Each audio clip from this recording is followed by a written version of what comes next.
Missing হয়ে গেলে পরে তো ঝামেলা করবো। তারপরে আমরা গেলাম, তো যা দেখি ওনার ওই যে বাইরের টেবিলের উপরে 2, 4, 5 আপনি টাকার মাধ্যমে এই টিকাগুলো আপনি প্রদান করছেন, তাহলে কেন এই টিকাগুলো আপনি নিজের মতো করে বানাইছেন? মানুষকে কেন প্রতারিত করতেছেন? আপনি যে টিকাগুলো দিচ্ছেন বন্ধ হয়েছে, এরপর আমি বেকার হয়ে গেছি, চলতে পারি না, এর জন্য টুকিটাকি কাজ করে আর কি।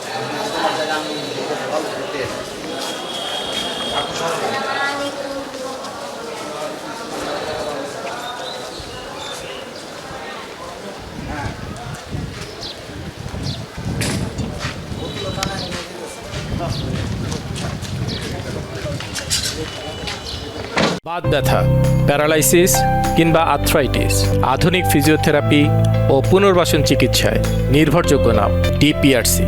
নারায়ণগঞ্জ সদর উপজেলায় গত কয়েকদিন ধরে আমরা কিছু অভিযোগ পাচ্ছিলাম সেবাগ্রহীতাদের কাছ থেকে যে কিছু লোক টাকার বিনিময়ে হলো ইপিআই টিকা দিচ্ছে, এবং ইপিআই টিকা দেওয়ার সময় যেটা বাচ্চাদের জন্য জীবন রক্ষাকারী একটা টিকা, একটি ডোজ দেওয়ার জন্য তারা টাকা চাচ্ছে।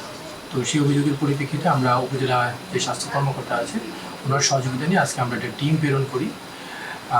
তো সেই টিম হলো গিয়ে প্রথমে দুজনকে হাতে নাতে ধরে একটা স্থান থেকে এই টিকা দেওয়া অবস্থায়। পরবর্তীতে তাদেরকে জিজ্ঞাসাবাদে জানা যায় তারা এগুলো ব্যক্তিগত উদ্যোগে দিচ্ছে, কিন্তু তাদের কোনো বৈধ কোনো প্রতিষ্ঠান থেকে অনুমোদন নেই।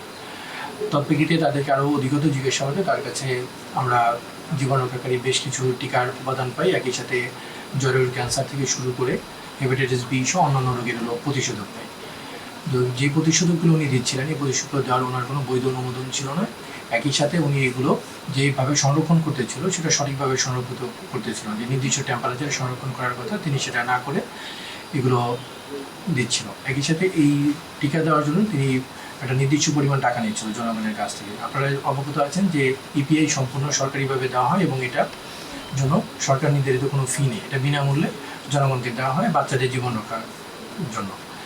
তো যেহেতু উনি এরকম একটা কর্মকাণ্ডে নিজেকে সম্পৃক্ত করেছেন এবং একই সাথে এই কর্মকাণ্ডের দ্বারা বাচ্চাদের জীবন হুমকির সম্মুখীন করেছেন ওনার এই কর্মকাণ্ডের দ্বারা, তো সেই জন্য ওনাকে বাংলাদেশ দণ্ডবিধি 1860-এর 269 ধারা মোতাবেক 1 মাসের বিনাশ্রম কারাদণ্ড প্রদান করা হয় এবং ভবিষ্যতে এই ধরনের কর্মকাণ্ডে সম্পৃক্ত না হওয়ার জন্য ওনাকে সতর্ক করা হয়।